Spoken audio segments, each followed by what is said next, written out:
there was a second train, and it's not widely discussed. I was standing in my living room, and I heard the second train horn and the screeching of the brakes. And I screamed out loud, "Oh my God, there's a second train." If you like my videos, please like, subscribe, share, and if you would, comment. It helps the algorithm and helps the videos spread worldwide so people can still see what is happening in our little town of East Palestine, Ohio. And if you would, check out our Facebook group, East Palestine Off the Rails. Get the truth from people that live here. And when I get a little too dicey for YouTube, you can check me out as Phoenix on the Sword on Rumble. That is Phoenix on the Sword on Rumble. And lastly, please check out our Give, Send, Go or our GoFundMe site called East Palestine Off the Rails. We're raising funds for people that want to exit their condition or their area in East Palestine and move elsewhere. We have gotten no federal financial help from the government. Thanks for watching and thanks for caring. Okay, on a day that I said I was going to do nothing, this is number 3 today. So I've been looking forward to this because Lonnie and I have been talking for a few weeks about getting together, and one of us always had something else to do or something got in the way, and we finally get to sit down and talk. I wanted to talk to her immediately after I saw her testimony in front of the it was a Pennsylvania Senate. The first Senate hearing in Pennsylvania, Senator Douglas Mastriano. And, you know, I was reaching out to a lot of people when this disaster, this Norfolk Southern disaster occurred. And the one evening when I was sitting on the floor in our bathroom of the Airbnb where my family landed in East Liverpool, I was crying. I was crying out for help, crying out to God. And I picked up my phone, and Senator Mastriano had commented on a post, or he had shared a post about East Palestine. And right away, I knew that I could reach out to him. And within 5 minutes, he was writing me back. Oh, wow. So you were instrumental in getting that rolling? Yes. Okay, let's talk about that in a minute. Where do you live? I live on East Clark Street. Our home is roughly 200 feet from the Norfolk Southern rail line, and my home is roughly 1,200 feet from where the fires were burning. That's crazy. And there's a lot of homes that are closer, a lot of families that are closer than mine, but we are close. Mm-hmm. We are close. We're within the zone, the designated zone. I hate that because those chemicals didn't stop at the 1 mile marker or the 2 mile marker. They didn't stop at the state line, the Ohio-Pennsylvania state line. Those chemicals were spread for hundreds of miles over that, you might as well say, 7 to 10 day period. Yeah, you can see the air surface maps. Yes. So you are about 1,200 feet. Hate to even ask you this, but go ahead and relive that first night. My husband and I were in our living room just watching a movie, Netflix, and we've lived in our home for roughly 30 years. And living that close to the rail line, you coexist with the trains on a daily basis. So over the last 30 years of my life, I know what those train sounds are on a daily basis. This one was completely different.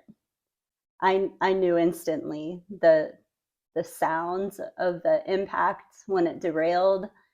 My house shuddered, and I believe it was like reverberating the noise from in between my house and the neighbor's house, and our windows rattled and shook. And I said to my husband, Dave, so that train derailed. And at that moment, you're both in disbelief, like what just happened? And he was, no, it couldn't have. You know, instantly you're in denial. It couldn't have derailed. Was it loud? It was very loud. It was very loud from what I heard. And in that moment, we were getting shoes on. We were going out on the front porch, and from our front yard, our front porch, you could see the ball of smoke and the flames that were igniting. Yeah. One of my first thoughts was, could it have been a terrorist attack? I don't know why. That it was just instantly in my mind. It's what we live with now. And As soon as since we 9/11, yes, that's, and it very well could have been that possibility. That's the way I was feeling. My son Austin, he is now 21. He resides with us in our home. I'm thankful that he was listening to music. Music saved him from the trauma that I experienced hearing those sounds. I woke Austin up, and he was in disbelief. He thought I was like trying to pull a prank on him.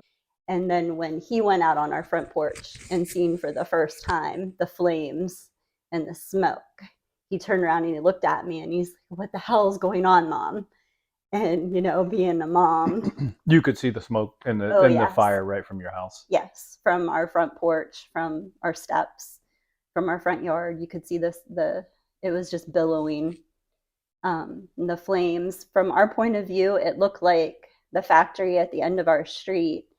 It looked like it was on fire, and it looked like a row of houses were on fire, just from our vantage point. My husband said to me, "I'm going to get in the truck. I'm going to go see if I can do anything to help," because we do know some families in that area. And that was terrifying, knowing that he was getting in his truck to go and see if he could do anything. At that point, sirens were going off. It felt like just everything changed in that moment. Everything completely changed in that moment. It's okay. It felt like we became a war zone. All the sirens and the fire trucks and the volunteer fire department, and we're a small town, we're a small community. And I think a lot of people too were questioning what just happened. And so they were in their cars trying to look and see, and they have family members that they want to check on too. They're concerned.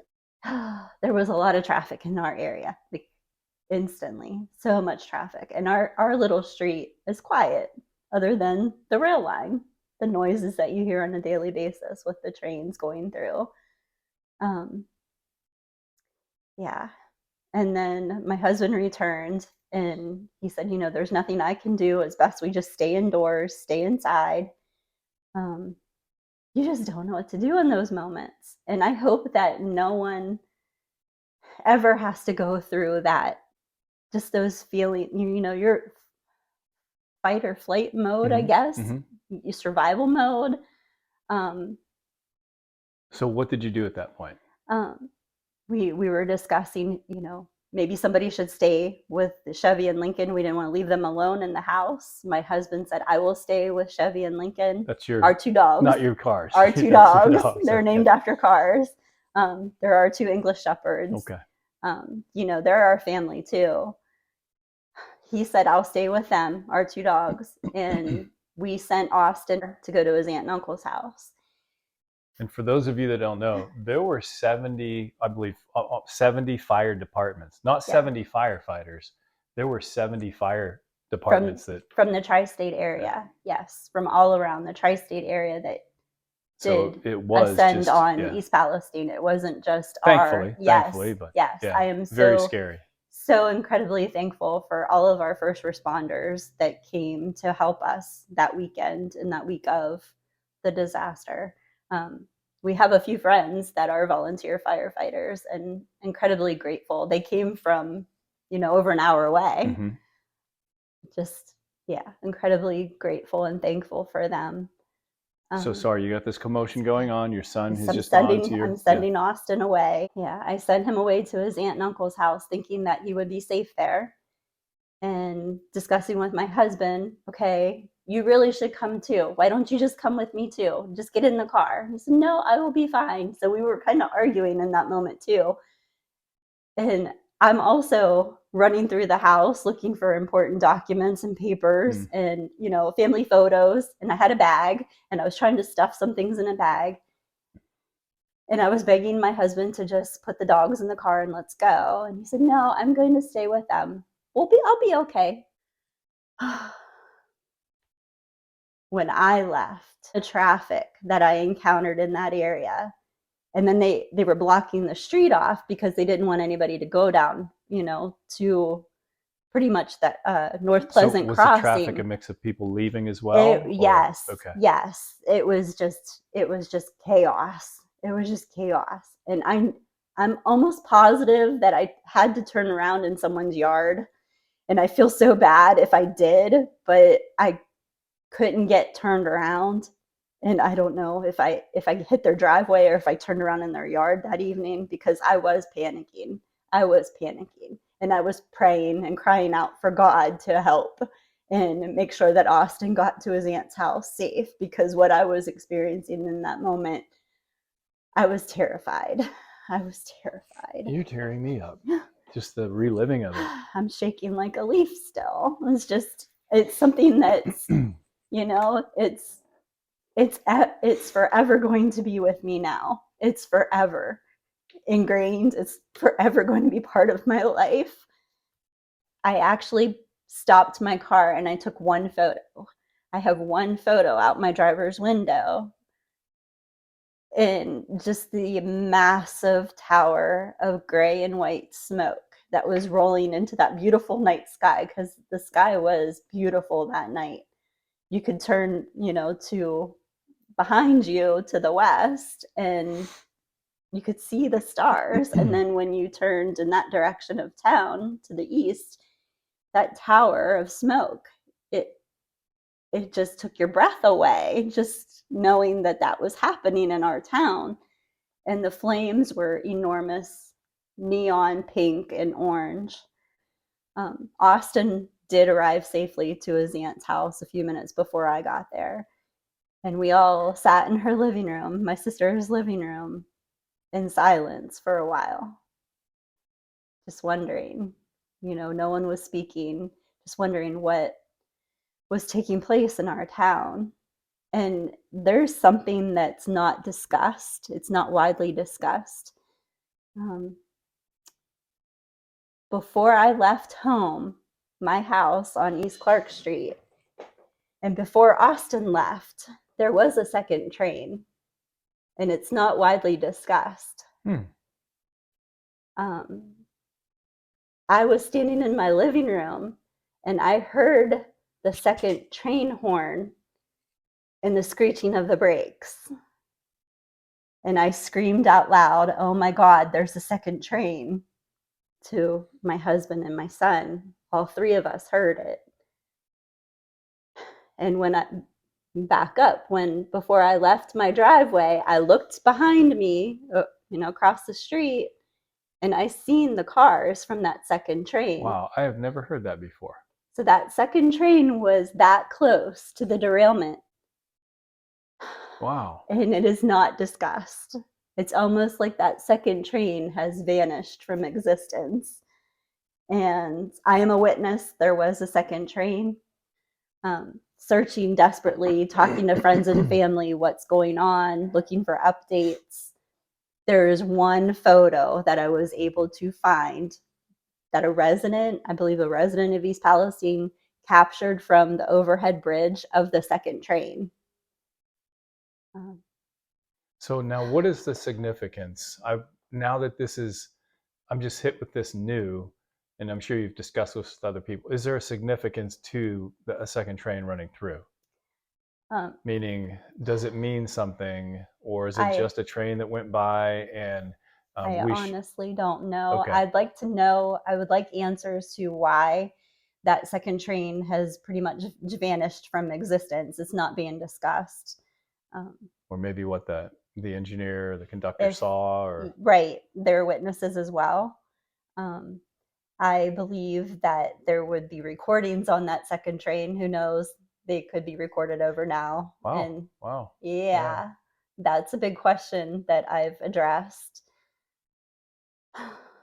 um, Now, I heard from other people that about 5 minutes later, when the train derailed, then they noticed the flames. Is that what you remember?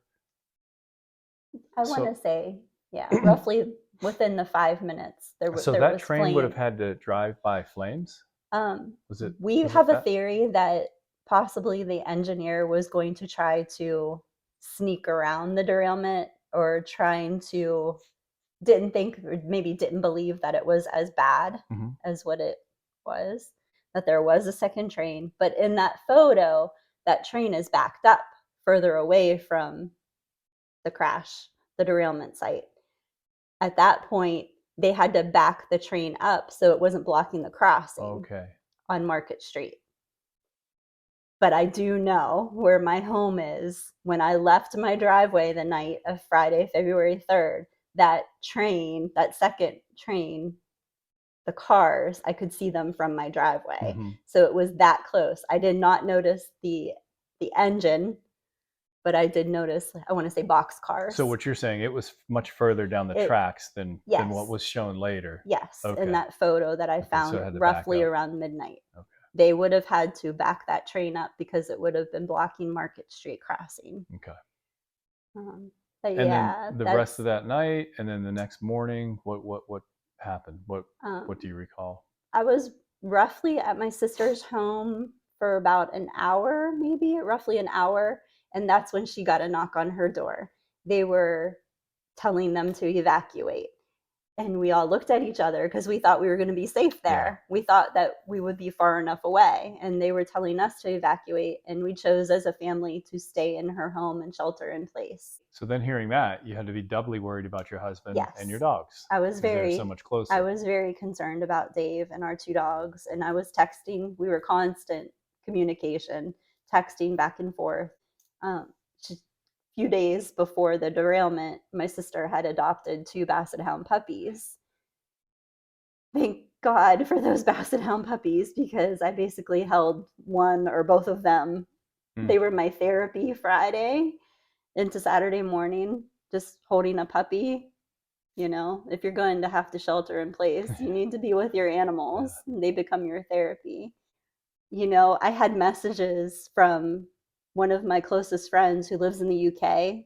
Saturday morning, she had more information about what happened in Mm. East Palestine than our own networks, our own local TV channels, TV stations.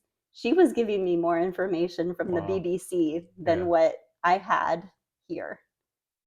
How crazy is that? Yeah. I tell a story about the next morning, Saturday, I went to work, and honestly, I would have had to go to work a different way. There had to be a detour at that point. There's no way I could have. I don't remember which way I went to work.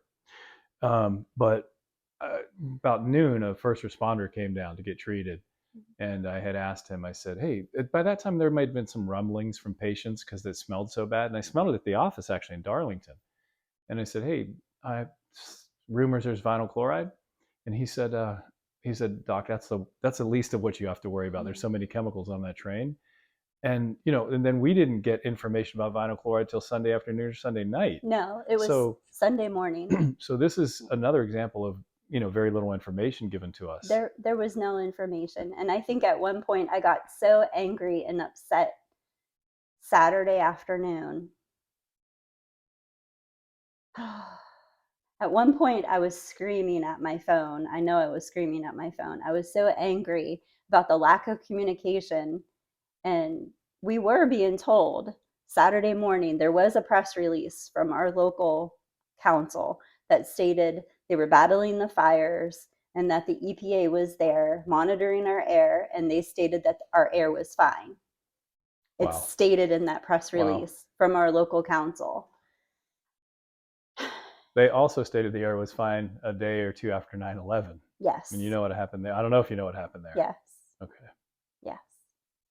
Um, I was so angry, so angry. But at the same time, you're putting your trust into the people that you're supposed to, go to and turn to in an emergency.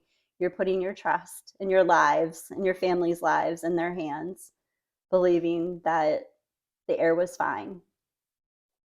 So roughly Saturday afternoon, I said to my sister, I have no clothes here.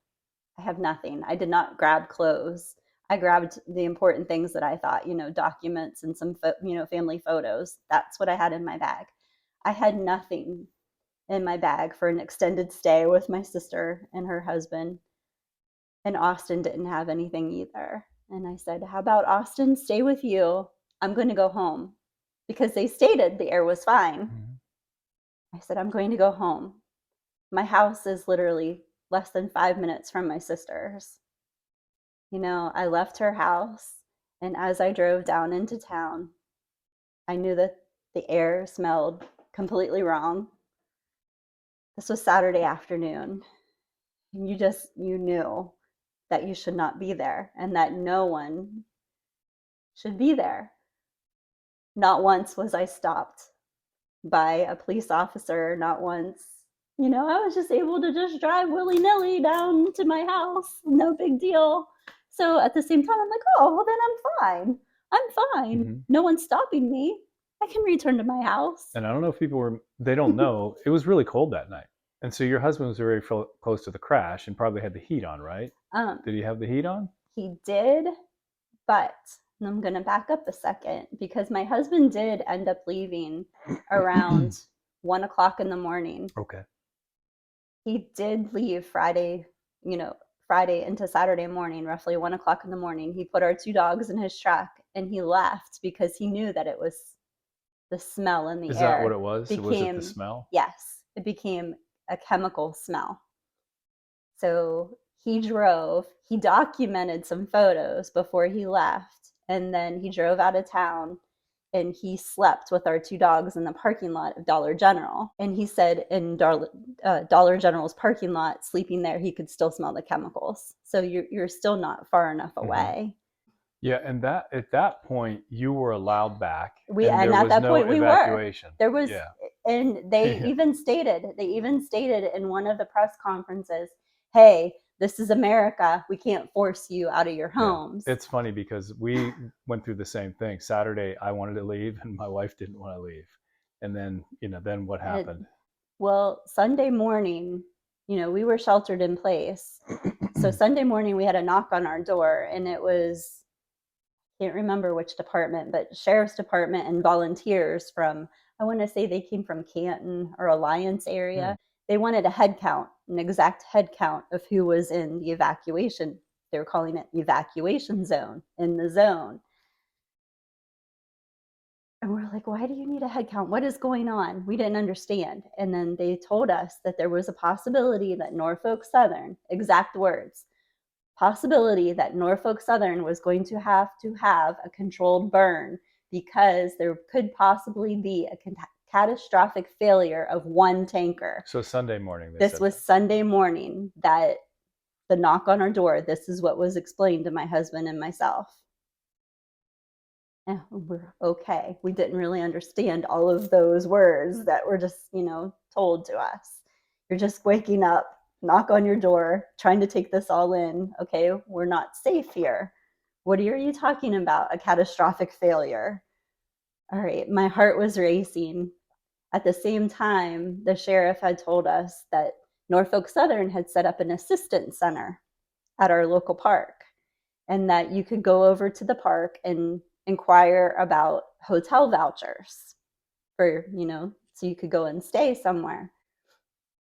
And I left our home, arrived at East Palestine Park. The odor that was in the air.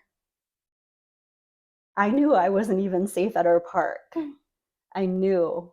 I stood in the parking lot after I got out of my vehicle, just looking around, and I didn't understand because the derailment is on the opposite end of town. Why was it smelling so bad at the park? So I met a couple of the mom friends that I know, after living here, and your son grows up, all through school. He attended East Palestine, all from, from kindergarten to senior year, graduated from East Palestine High School. Hugging moms and saying, it's going to be okay. We don't know what's going to happen, but, I'm praying for you and your family. And then I went into the assistance center and I asked if I could just, step off to the side. I just wanted to listen to some questions because I didn't really know what was happening.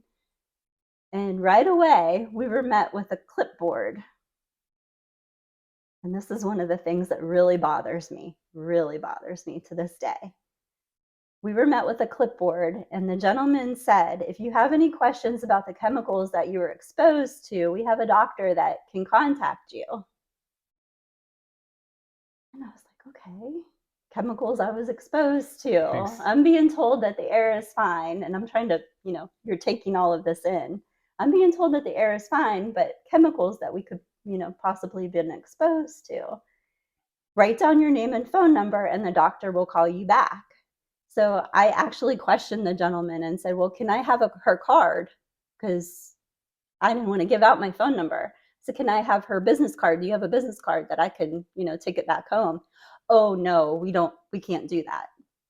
I can't do that. I'm like, well, you're not getting my phone number if I can't have hers. Yeah. Because I don't know who I was going to be talking to on the phone. At this point, did you hear rumblings about chemicals by this point? No. Okay, but you could smell it. I could smell it in the air.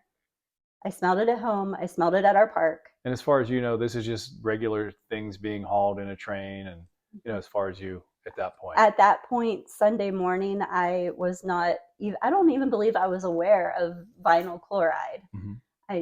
I was just told from the sheriff that knocked on our door that there could possibly be a catastrophic failure of one of the tankers. I don't even think the words vinyl chloride came out of that man's mouth. Mm-hmm. I returned home, told my husband, the information. I did not receive any assistance from Norfolk Southern. I turned at that point with the clipboard and the phone number and how that went down. I spun around and I got out of there. I didn't want to talk to anyone else. I'm not afraid to say that. I didn't want to talk to anyone else. I said, we'll figure it out on our own. I didn't want to speak to Norfolk Southern or any of their representatives. That was just my feeling in the moment. Kind of still is to this day. Mm-hmm. I returned home, was talking to my husband about the smells and the fumes. We're like, why is it so bad over at the park? And Saturday night into Sunday morning, there were a lot of reports about dead fish that were coming in on social media. People were photographing the dead fish, documenting that. So we were discussing this, and my husband looked right at me, and it was like a light bulb went off over his head. And he's like, oh my God. He's like, those chemicals are in the water already. He said, they're in the water already. That's why it smells so bad over at the park. He just put two and two together so quickly. And I didn't really comprehend until when I saw my husband, and he was so angry in that moment as well. He knew that those chemicals were already in the water. So a lot of people have no idea what our town looks like. And so you have the train up, the train where the derailment was. And then there is a creek right adjacent to the tracks. That's Sulphur Run. So it runs down along the tracks and it runs through town. And then it meets up with something called Leslie Run right at the park. And then that creek runs right through the park. So those chemicals where they derailed were leaking into our waterways, our storm drains, up from the derailment site. I would assume as soon as that train derailed, and it was coming down through our park and down into a place called Negley, Ohio, and all through the town. I would say the chemicals that were leaking from the train cars, plus the fire water from the first responders, yes. Trying to put out the fire. So there was also contaminated fire water at that point, washing off of all of those tankers and other cars that were burning. So that was all getting into our water. It would have been immediately. Would have been taking place immediately. So my husband and I were discussing, our plans, because we knew that the fumes and the smells that we were having at our house and all through town, that we were not safe. The plan was to try to get, as much together as we possibly could. He started searching for a hotel. We're in constant contact with my mom, who is also right across the state line in Pennsylvania. And, not once were they told to evacuate from Mhm. their home. She's on Valley Road in Pennsylvania. And that entire weekend, she was breathing those chemicals in as well. So It some of the people that uh, were that train, I believe, another 300 feet. What is it before I the state line, Pennsylvania state line? We're I very think close, I think it was or 300 yards, or yeah, it um, was like 300 feet. They yeah. were very close to being in Pennsylvania. Those chemicals, it didn't stop at the state line. It carried into Darlington, Yeah. Enid, um, South Beaver, Negley. What it didn't just contain itself to East Palestine into a 1 mile zone. Mhm. It spread for hundreds of miles. And then press conferences, Governor DeWine came on Sunday saying, there's this possibility of catastrophic failure. They're going to have to blow this tanker. One tanker. One tanker turned into five. My last count, or last that I heard, I believe it was in one of the last Senate hearings, that they blew five and dumped eight into the trench. I cannot confirm Mm. that. So 13. The number is possibly 13 now Yeah, I think there that were. burned. Yeah, I think there were 13 or 14 that were empty. I'm not sure. I don't know. I It's know, I yeah. know, we were told one. We were told one. And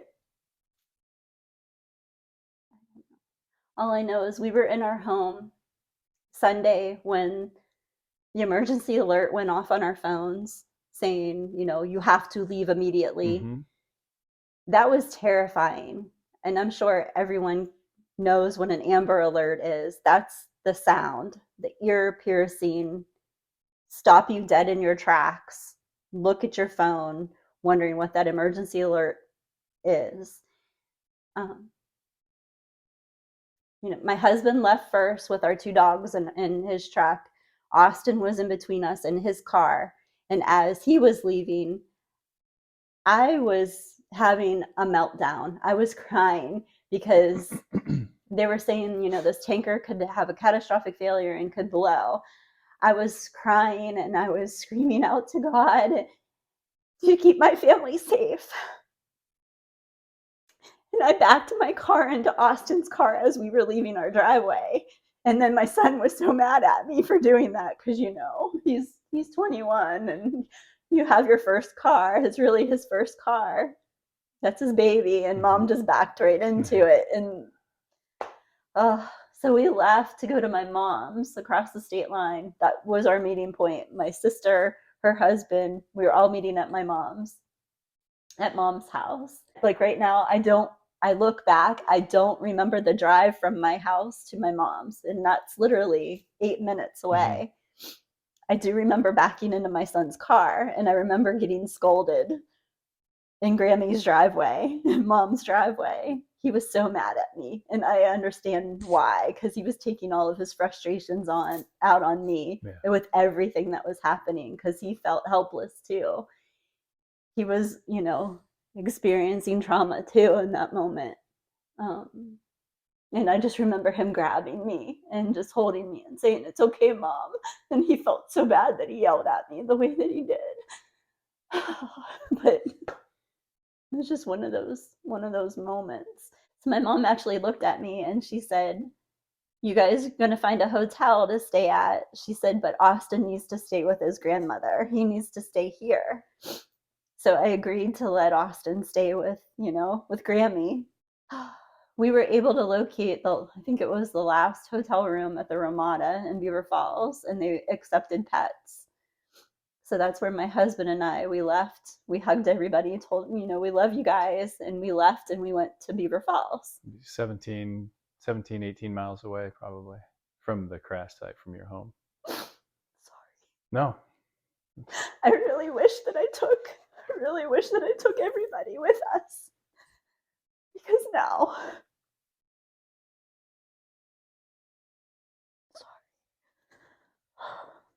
like, I know that they weren't safe there breathing that in.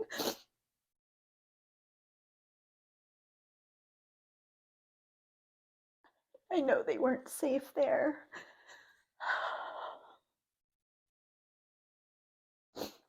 So Monday morning, it was probably 1:30 in the morning. Our one dog, Chevy, she needed to go out. And I said to my husband, I'll take her outside. And I met rail workers walking into the hotel. And I stopped them, and they were covered in soot, head to toe, black. They looked like coal miners. I mean, you could tell they were not wearing respirators. They had no protective marks from protective, PPE, protective gear. They had no respirator marks on their faces. They were solid black, like they just left a coal mine. And I stopped them because I knew that they were coming from East Palestine, that they were staying at the hotel. And I stopped these men and I thanked them. I thanked them for being in East Palestine and trying to help our community in our town. And the older gentleman, he had a very deep Southern accent, and he said, "Ma'am, this is what we do. This is what we do." He says, "We're going to clean up this mess, and tomorrow we're going to have to clean up another one. We're going to leave your town, and we're going to have to clean up another one." And I stood there in disbelief and then thinking, this is going to happen somewhere else? What are you talking about? This is going to happen tomorrow in another town. And I was so angry. And at the same time, in shock, because so you're saying that this is just like another day. It's just another day to him. I thought you meant he was talking about the burn. He's No. just going to move on to the next town. He's just going to move on to the next town and fix another derailment, another cleanup. That's their job. Wow. They move from cleanup to cleanup for a disaster like this or a derailment. He was very nonchalant. I don't want to say he was uncaring. I think he cared, but I think he's so numb to it. Mm-hmm. I think that gentleman has seen so much and was so numb to it. But the young man that stood there with him is probably my son's age. And my heart just shattered because they were not wearing any protective gear. You could tell they were not wearing respirators. So they were down there at ground zero breathing those chemicals in. Who knows what they were exposed to? I was so angry in that moment. I just remember returning to our hotel room and I went into the bathroom and I shut the door and I sat on the floor and I just cried. I cried uncontrollably. I know Monday morning, I believe, was the first time I read about vinyl chloride. So Monday morning, I read a press, I want to say it was, through WFMJ, a press release, and it was breaking down tankers that were on this train, and there was possibility that there's vinyl chloride, and speaking about that, and how when it burns, it turns into phosgene gases. I've never heard that word before in my life. Never. Didn't know what that was. And then reading that it was used in World War II to kill people. And knowing that my family is back in Darlington, possibly breathing this in, and that we possibly were breathing it in for 24 or 36 hours. I was terrified and so concerned and worried about their health and not knowing what is going to be in store for us that week or, 2 years from now or 5 years from now. And at this point, we had my husband, myself, my son, my sister, brother-in-law, my mom, and my uncle. And we had 7 dogs with us. So I believe we had 5 vehicles, 7 dogs. Cuts down on your options of places to stay. And we really wanted to stay somewhere close to each other as a family, because we've already been torn apart how many times now, and being told that you have to evacuate, what, 3 different times? 3 different times we were told to evacuate. I found one Airbnb that was located in East Liverpool that we were able to stay as a family. So well, Monday is when we met up in East Liverpool. That's right before the Oh, okay. because Okay. they didn't do the controlled burn yet. Till later on in the afternoon. Yes, till Monday. They were hoping for the morning. Yes, and then they ended up doing it Monday afternoon. Um, what I watched unfold On TV on, from the from my phone. from your phone. From my phone. Yeah. So let's skip to you. Did you guys come back right when they said 2 days later? No. Okay. And why No. didn't you? Did you just distrust maybe that it was safe? A lot of people came back, including we did too. So they lifted that evacuation order. I was so angry that they lifted that evacuation order because I knew that it was not safe. I knew it was not safe. I was screaming, please don't let those people go home.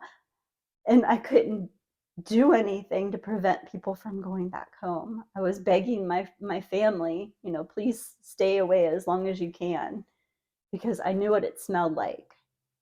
And I could only imagine the smell would be 100 times, 1,000 times, 1,000,000 times worse after seeing that mushroom cloud that went into the air. In my mind, it wasn't safe before when we left. It was not going to be safe when they lifted that evacuation order. Which was 2 days later, Wednesday afternoon, I believe, if I remember correctly. My family, my mom and uncle decided to return home. Dave, Austin, and I, we stayed in East Liverpool at the Airbnb. At that time, I myself, I can only speak for myself and tell my story. But at that time, I was experiencing so much trauma, and I still am. I'm going through counseling now, so I am handling things, I want to say, better. Dave, Austin, and I, that first week staying at the Airbnb, at night when we were sleeping, I truly believe our bodies were trying to detox, because we would wake up in the worst sweat that you can imagine. I believe that our bodies were detoxing something that we were exposed to. Did you or Dave or Austin have other outward symptoms? Headaches, nausea, upset stomach. I remember the headaches being the worst. It was not, I've had migraines in my life. It was not a normal migraine. It was not a normal migraine. And I've always said too that from the beginning, there are people that have had very little and people that had a lot. But my main concern was not just the acute symptoms, but what we've been exposed to in the long-term ramifications of that. So let's fast forward to you. You eventually did. When did you return home? I stayed away as long as I possibly could. I did not return home until, I believe it was February 21st. So about 3 weeks later. And your husband as well? He waited till then? He had to return to work. He was able to take a week's vacation and he used some personal days, but he did have to return to work. So he was driving, from East Liverpool to work in Columbiana. His work was very kind, very good. Some people lost jobs.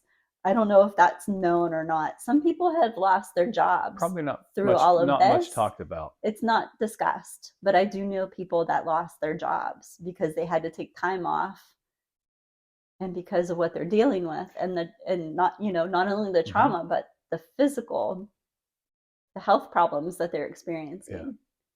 I know somebody asked on one of the early groups, not the group I had begun. Is that okay? Yeah. Okay.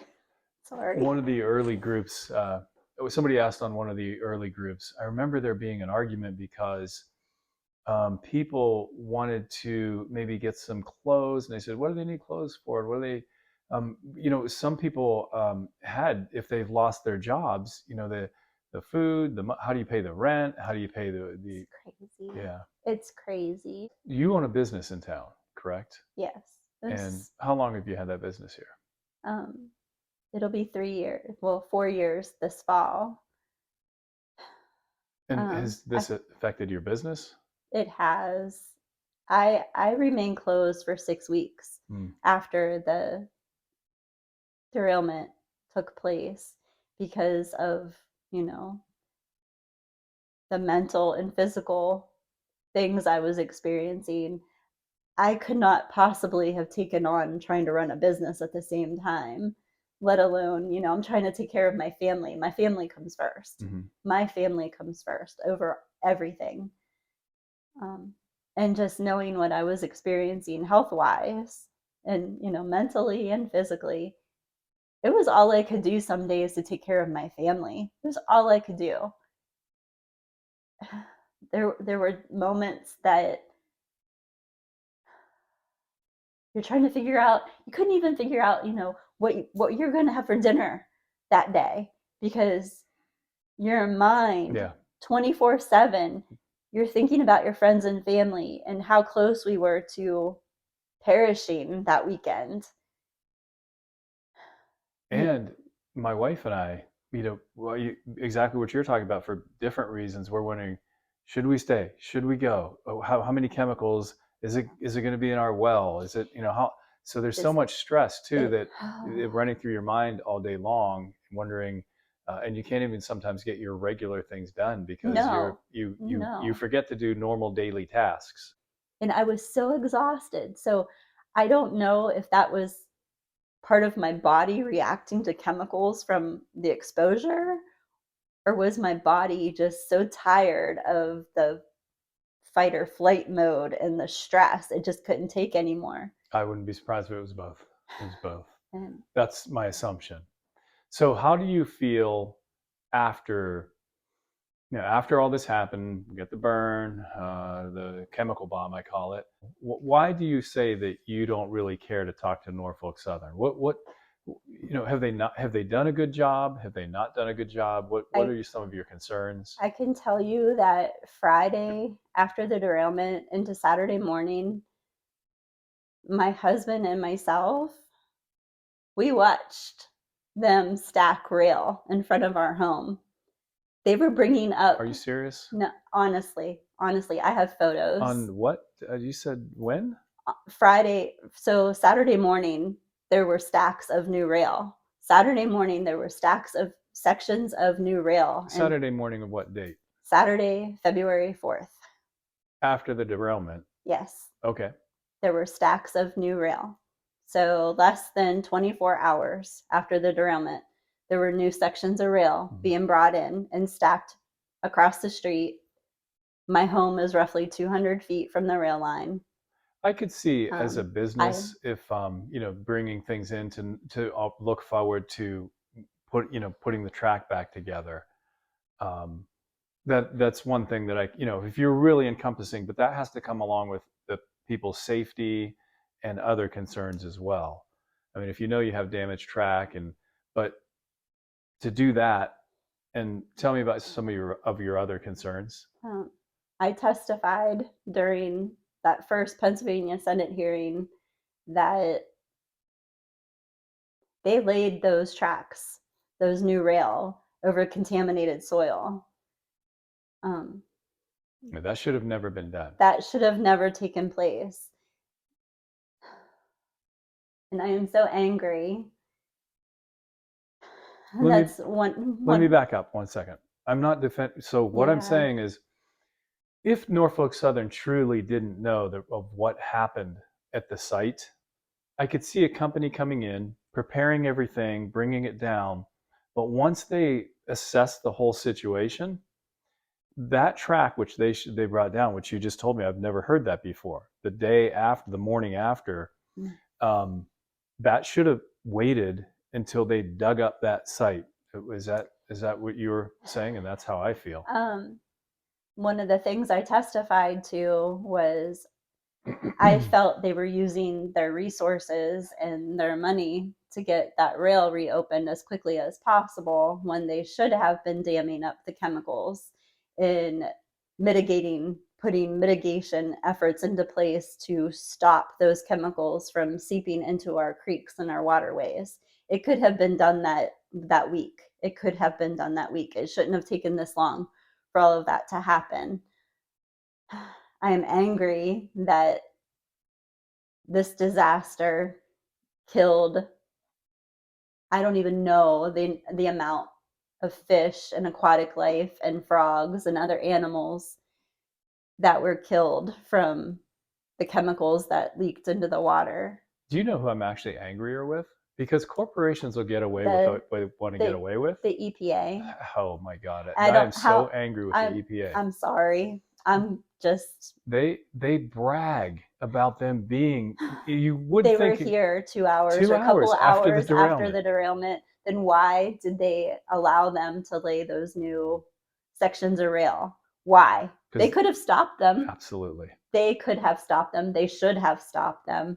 In my opinion, if they didn't stop, why are you there then? Why are you there? Lonnie, if you remember the original initial report, do you remember that? It was released shortly after the. It was probably released a day or two or three after, the burn, the explosion.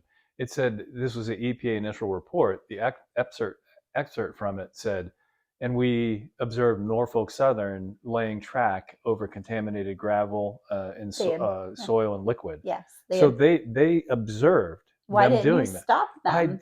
yeah. I I, don't I understand. I actually am displeased with them more because only because corporations are going to do that. Yeah, The entity which is supposed to stop them to protect us, failed us. yes. And we were failed repeatedly over and over and over. And it has snowballed. I almost It is like a fuse was lit. It's not just snowballing, but a fuse was lit when that train car was on fire. And it was, witnessed in Sebring, Ohio, Mm-hmm. and then Salem, Ohio, and then it was documented, caught on camera running through New Waterford, Ohio. So that fuse was lit. She's talking about 25 miles away from And us. so it was like, and the fuse was lit, it was rolling down the tracks, and it all led to the uncontrolled burn. It was Mm-hmm. not controlled. That was it was uncontrolled burn. That's the chemical bomb that went off. Mm-hmm. But that fuse was lit. So, in my opinion, Norfolk Southern is responsible because that train car, there was reports of that train car being on fire. So it just moved its way down, and East Palestine is the one that took the hit. We took the hit, And I don't think anybody's and even surrounding arguing community. with them Yeah. being responsible. And And if it happened through negligence or whatever it was, you had better be an angel on your best behavior, cleaning up and treating the people well, healthcare, property values, the chemicals coming through the creek, the aeration, not putting cycle. I mean, I could go on. It's just every day you there's would wake up and see a Keystone Cops just uh, organization that was putting us in and harm. and I was constantly screaming at my phone, "Why are you doing this?" Like, uh, I am a very quiet person, but I've become so vocal over this. I reached out to Senator Mastriano and asking him for help.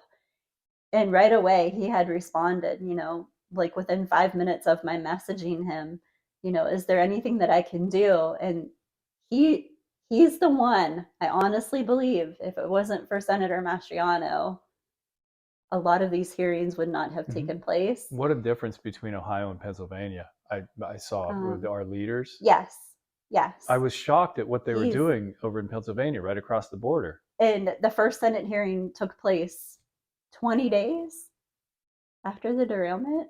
It took place on February 23rd. And I'm going to tell you, I was absolutely terrified sitting there testifying that morning because I'm not a public speaker. Um, I was very hesitant when I did start to give my testimony because, you know, you're testifying in front of senators, you know, government officials, and at the same time, you know, Norfolk Southern people are there Yeah. too. So they're hearing every Mhm. word that I said. And that's scary too because I know, you know, they're a multi-billion-dollar company, but I did it for my friends and my family. I did it for them. I know we were wronged. We were failed repeatedly over and over again. Um, I hope that they are going to be held accountable in so many ways. And you know, we have been told that they are going to hold their feet to the fire. I don't know. I question it though. I question it though. Like, Who's going to hold their feet to the fire? yeah, we have to. Hmm. We have to make sure that they're held accountable. I know that they're trying to make improvements in town. Town is divided now. You know, we're a small community. Everybody knows each other. You're either friends or family, or you're friends who become family. You adopt, you know, each other into your families. And what I've been witnessing the last 3, 4 weeks, I don't like what's become of my community. You know, there are still illnesses in town. Don't disregard someone's health and physical and mental health. Just because you're not experiencing it does not mean that your neighbor, you know, Mm-hmm. they very well could be. I'm happy for the people that aren't having any health issues. That's wonderful. That's great. It's wonderful. I have friends that have the rashes. They look like they have, to me, I've seen the pictures and I've seen them in person. It looks like sun poisoning. Lonnie, there are still many patients, many of my patients, and people that have severe reactions that are just the most awful rashes that I've seen. And But you know what's funny? Um, some of the most acute stories where you can see they're some of the most reluctant to talk. So yeah, you don't hear some of their stories, but they private message me and they come in and see me, yes, but they don't. And the main reason is number one, they know what's going on in the town. They don't. They're afraid to speak because they yes. don't want The people. backlash. Yes. They don't want the Yeah. backlash, and Yeah. I don't want it either. I don't want it either. Um, I don't want anyone to be mad at me for speaking out, but by remaining silent, you're not helping anyone. Mhm. You're not helping anyone. That's the way I feel. I could have easily just stayed in that corner of my Airbnb bathroom and cried and not done anything. But how does that help anyone? You have to reach out for help. If you're experiencing mental trauma, I know I suffer from PTSD symptoms from everything that I witnessed. Not only we know with my ears, I heard with my ears the explosions, the sounds. Um, Loud noises will trigger me now. I have a very difficult time being in a crowded room with a lot of people and hearing all of the voices at the same time. I don't know, it's Mhm. triggering something. Uh, I'm having anxiety that I never had before, experienced before in my life. If you're having any issues, you need to reach out and try to find a counselor or a doctor to I'm not going to speak say with. you're going to ever get totally over it, but you're going to get better from that. I was in Yeah. the when I was in college, I was in the one of the largest earthquakes in San Francisco, and that's the one where the bridges collapsed. And um, when if I was if a truck went by my apartment, I would have Yeah. PTSD, And it Yeah. took a long time to get over that if something rumbled, but you're going to survive this. Um, before before we wrap this up, you let me know anything that you might want to speak about in particular, or anything that when I asked you about Norfolk Southern, the job they did, anything you want to talk about. Um, Governor DeWine, he shut down the entire state of Ohio for COVID. I don't I don't understand why his response to East Palestine has been.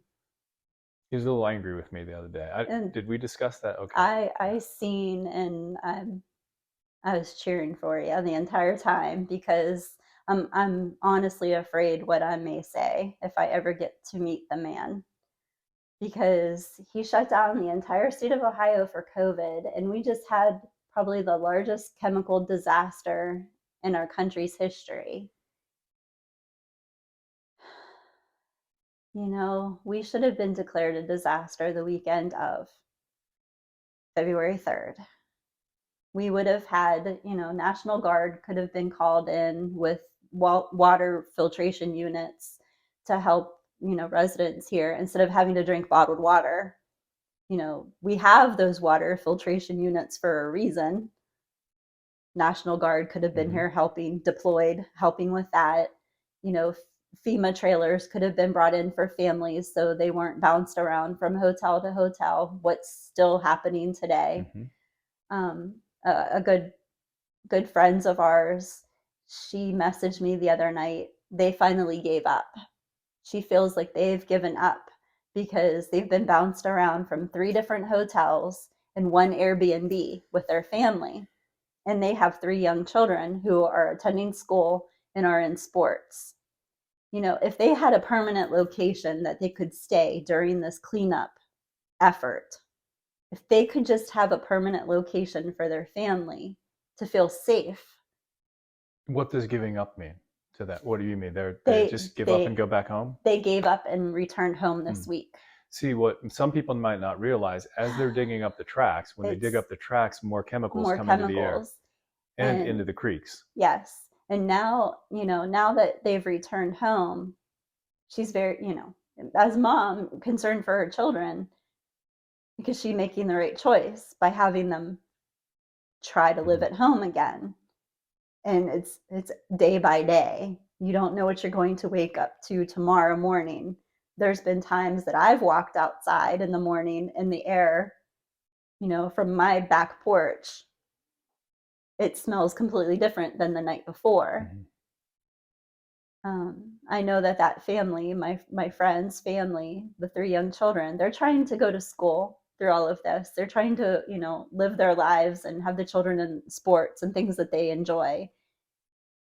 How do you do that to a family? How do you bounce around from hotel to hotel and Airbnb and not have that stability for your Mm-hmm. children?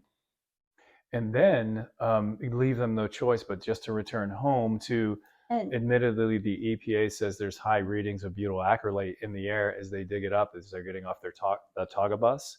Because I spoke with them and they said, yes, that's the burnt sweet smell that the residents smell up there. How do you put people in danger and keep them there like that? so I But am very angry at the yeah, governor for allowing that to take place to families with children.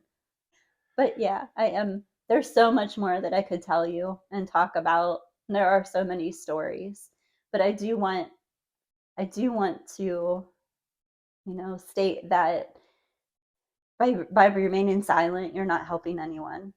yeah. I never And imagined there would be people angry with me showing that there's chemicals still in the creek when the EPA and everybody said the creeks were good, and then I reveal all that, and a large portion loved what and I'm not trying to cause trouble, but and then no, a lot of I'm attacked by people showing. I would think you'd want to know if there were chemicals in the creek I running through the think town that you I think you. we've become such a society that you don't you don't want to be inconvenienced for anything. Mm, And yeah. I understand that. I get that. I get that. I want to return to my normal life as well. I'm probably never going to feel the way I did February 2nd in my home ever again because of what happened February 3rd. I wish I could go back to the life that I had on February 2nd because I felt safe in my home. I returned home roughly 20 days later, and my home did not smell the same. I smelled the sickening sweet smell through my entire house. And you know what your home smells like, especially if you have pets. I have 2 dogs. My house did not smell like I had 2 dogs living in my home. It smelled sweet. And then, I got to the point where I was cleaning everything, and then I was afraid to touch things at the same time because I didn't know if it was contaminated. I was questioning if it was contaminated. And we were only told to wash things with soap and water, to clean with soap and water. We were never told to wear a mask. So that's another thing that I question from our governor. We were told to mask up for COVID. East Palestine residents and surrounding communities, we were never told to clean and wear a mask. So I didn't know what I was breathing in too. And then I was afraid to touch things in my own home. And I know I wasn't the only one feeling those feelings. The professional respirator that I have, it is not good enough for the chemicals in the creek, because even with the respirator, if I do end up going back again to investigate, I'm looking at a military grade that I guess it's like $500-600. It gets rid of phosgene and filters all that. Because even with the respirator, it burns my throat, like when I was cleaning at home, I had that metallic taste and that metal, and my lips were going numb. And I had that for a good 2 weeks. One thing that I could tell you, I am overweight. I am overweight through the, body mass index, because I've been to the doctor's office about 5 times now through all of this. But I have lost 35 pounds.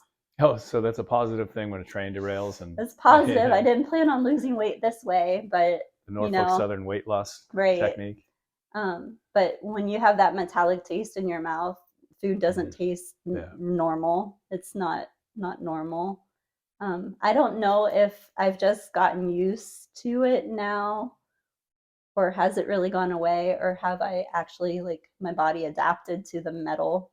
I'm just used to it now. I don't know. I honestly don't know. But I have lost a lot of weight during all of this. Probably stress, and probably because food doesn't taste normal. That's one thing I am happy about, that I have lost weight. I need to lose some more, but I'm working on it. I'm going to work on it that way. You just got over a very stressful, but you take it as it comes. Yeah, but I know. I thank you for wanting to hear my story. And I could tell you so much more. And I'm willing to tell anyone my story.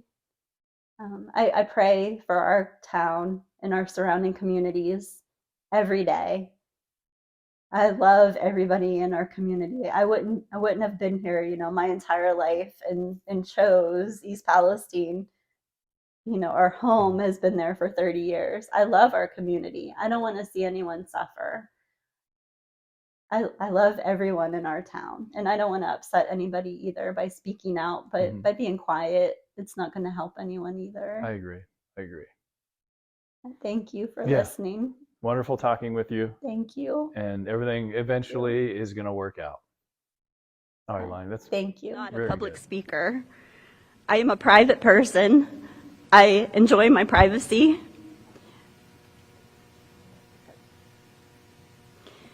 My name is Lonnie Miller, and I live in East Palestine, Ohio with my family, my husband and my son, and we have lived in our home for almost 30 years. My home is approximately 200 feet from the Norfolk Southern rail line, which is approximately 1,800 feet from the actual point of derailment. I am also a small business owner in East Palestine, and my business is located roughly a mile from the derailment. On Friday, February 3rd, at approximately 8:55, our lives became a living nightmare. What I witnessed that night and the following days, it was a scene from a disaster movie that you do not want to live in. Our quiet little sleepy town was shaken with sounds of explosions from Friday night into the day and throughout the day on Saturday. I witnessed enormous pink and orange flames rolling and tumbling in the sky from my very front porch. The ominous clouds of smoke is something I never wish to see ever again. And the smells and the fumes that consumes our air and are still consuming our air in East Palestine and surrounding communities. You don't want to live breathing that in, and none of us should have to be forced to live and breathe that in daily with our families and our children and our pets and our livelihoods and our businesses, everyone that we love. You should not be forced to live this way. So many families live paycheck to paycheck in East Palestine. They have no finances to just be able to pick up and go and find a hotel room or find a place to stay. Around 6 a.m. on Saturday morning, February 4th, there was a press release that stated the air was fine and that they were battling the fires. And we were also told, if you cannot leave your home, shelter in place. And at the same time, we were told that the EPA was monitoring our air and it was showing no health risks. We were told that there was a possibility that Norfolk Southern will have to have a controlled burn, and that's how they were going to control the tanker that was unstable. We kept waiting for those press conferences and breaking news, East Palestine, Ohio, train derailment. There was nothing. We were relying on social media to know what was happening in our own backyard. My husband and I were discussing the smells, the fumes that we were having in East Palestine and around our home. My husband has a brilliant mind, and he reasoned out that the fumes were coming from the waterways and the streams and the creeks. And this is why the reports of the dead fish and the pictures of the dead fish were coming in. He knew Sunday morning that these chemicals made it to our waterways and our streams and our creeks. Hotels were booked for miles. The closest hotel that we could locate was over an hour away. How do you just uproot your entire life and move to a hotel an hour away? I do not understand their imaginary bubble that they put over this derailment and the smoke and the chemicals that were released into the air, because whatever goes up must come down, and whatever goes up is carried by the wind, and it spread for hundreds of miles.